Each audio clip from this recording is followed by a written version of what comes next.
ഭ്രമയുഗത്തിന് ശേഷം രാഹുൽ സദാശിവൻ സംവിധാനം ചെയ്ത ഡി എസ് ഇറേ, പ്രണവ് മോഹൻലാൽ നായകനായ ഡി എസ് ഇറേ തരംഗമായിക്കൊണ്ടിരിക്കുകയാണ് തിയേറ്ററുകളിൽ.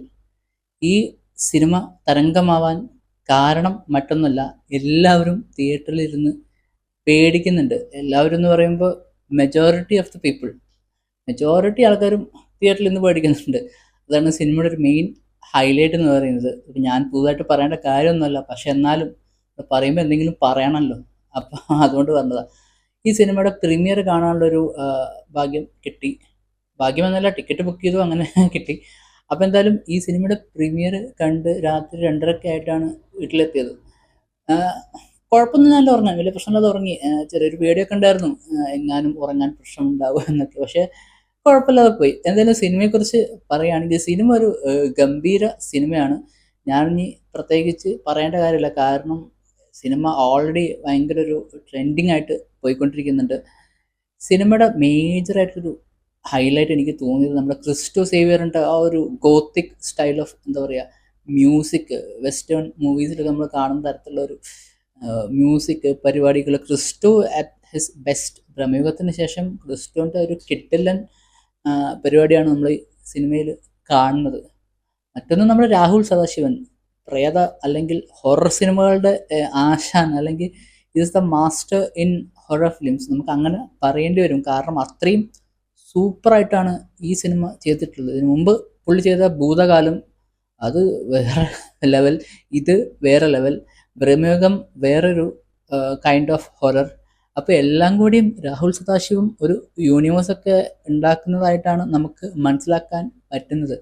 ഈ സിനിമ കാണുമ്പോൾ പ്രേക്ഷകനെ പിടിച്ചിരുത്തുന്ന പല പല പരിപാടികളും ഉണ്ട്. അതായത് പിടിച്ചിരുത്തുന്ന ആ ഒരു പേടിപ്പെടുത്തുന്ന എലമെൻസ് ഒക്കെ ഭയങ്കര ഒരു ഇംഗ്ലീഷ് ഫിലിംസിൻ്റെ ഒരു ഇൻസ്പിറേഷൻ ഉണ്ടെന്ന് വെച്ച് കഴിഞ്ഞാൽ, ഇൻസ്പയർഡ് ആണെന്ന് നമുക്ക് പറയാൻ പറ്റില്ല, but then he knows how to make people scared. എങ്ങനെ ആൾക്കാരെ പേടിപ്പിക്കണം, എന്തൊക്കെ ചെയ്താലാണ് ആൾക്കാരെ പേടിക്കുക എന്നുള്ള തരത്തിലുള്ള കാര്യങ്ങൾക്ക് രാഹുൽ സദാശിവത്തിന് അറിയാം എന്നാണ് നമുക്ക് മനസ്സിലാക്കാൻ പറ്റുന്നത്.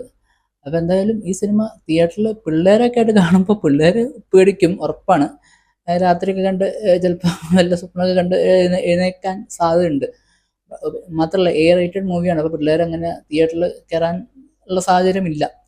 അപ്പോൾ എന്തായാലും ഇതൊരു ഭയങ്കര ഒരു എന്താ പറയുക, ഒരു വേറൊരു ടൈപ്പ് ഓഫ് മൂവിയാണ്. മലയാള സിനിമ ഇസ് ബീങ് എന്താ പറയുക, എല്ലാവരും അറിഞ്ഞുകൊണ്ടിരിക്കുകയാണ് മലയാള സിനിമയെ കുറിച്ചിട്ട്. കുറച്ച് കാലമായിട്ട് നേരത്തെയും അറിയുന്നുണ്ട്, ബട്ട് തന്നെ ഇപ്പോൾ കുറച്ചൊരു exposure is very big. And this movie surely എന്താ പറയുക, അത് ഡെഫിനറ്റ്ലി ഇതിൻ്റെ ഒരു ബെഞ്ച് മാർക്ക് എന്നൊക്കെ നമുക്ക് പറയാൻ തരത്തിലുള്ള ഒരു സിനിമയാണ് ഹൊറർ ഫിലിംസിൽ. നമ്മൾ മുമ്പും പല ഹൊറർ ഫിലിംസും കണ്ടിട്ടുണ്ട്, പക്ഷെ അതിലൊന്നും കാണാത്ത തരത്തിലുള്ള ഒരു ടൈപ്പ് ഓഫ് സ്കെയർ അല്ലെങ്കിൽ പേടി. സ്കാരിയാണ് അല്ലെന്നൊക്കെ പലരും പറയുമെങ്കിലും പേടിക്കുന്നുണ്ട് ആൾക്കാർ. അപ്പോൾ അതാണ് സിനിമയുടെ മെയിനായിട്ടൊരു പരിപാടി. നമ്മൾ Shehnas Jalal cinematography is super. പിന്നെ സൗണ്ട് ഡിസൈൻ ജയദേവൻ ചെക്കാടത്തിൻ്റെ ആ ഒരു സൗണ്ടൊക്കെ എന്ത് രസം. സൗണ്ടാണ് സിനിമയുടെ മെയിനായിട്ടുള്ള പരിപാടി.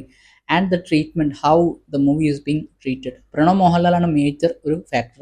ആദ്യം എന്താ പറയുക, സിനിമയുടെ ഒരു നല്ലൊരു പെർഫോമറാണ് പുള്ളി, നമുക്ക് പലപ്പോഴും മനസ്സിലാണ്ട്. ഇതിൽ കുറച്ചും കൂടി ഒരു എക്സ്റ്റെൻറ്റ് ഈസ് ബെസ്റ്റ് എന്ന് പറയുന്ന തരത്തിലൊരു പെർഫോമൻസ് ആണ്. അതുപോലെ നമ്മുടെ വേറെ ആക്ടേഴ്സായിട്ടുള്ള നമ്മുടെ ജിബിൻ ഗോപിനാഥ്, പുള്ളിയും നന്നായിട്ട് തന്നെ സിനിമയിൽ ചെയ്തിട്ടുണ്ട്.